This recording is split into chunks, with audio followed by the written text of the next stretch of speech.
మేము శాసనసభ వేదికగా ముఖ్యమంత్రిని ఒకటే అడుగుతున్నాం, నీ అయ్య జాగీరా తెలంగాణ, నీ అయ్య జాగీరా కొడంగల్, భూమి ఇయ్యా, నా సొంత భూమి నేను ఇయ్యా అంటే జైల్లో పెట్టేందుకు ఎవరు నువ్వు?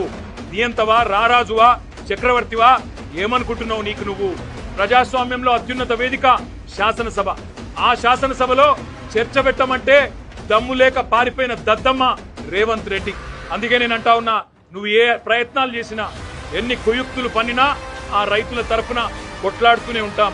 ఈరోజు ఒక రూపంలో వచ్చినాం, రేపు ఇంకో రూపంలో వస్తాం. తప్పకుండా నేను ఎండగడతాం. మొన్న ఇక్కడికి మేము నీ అదానితో నీ దోస్తీని ఎండగడుతూ టీ షర్ట్లు వేసుకొని వస్తే శాసనసభలో అడుగు పెట్టనీయలేదు. ఇవాళ లగచర్లలో జరిగిన దాని మీద చర్చ పెడదాం రండి. ఈ అర్ధరాత్రి అరాచకాలు ఏంది?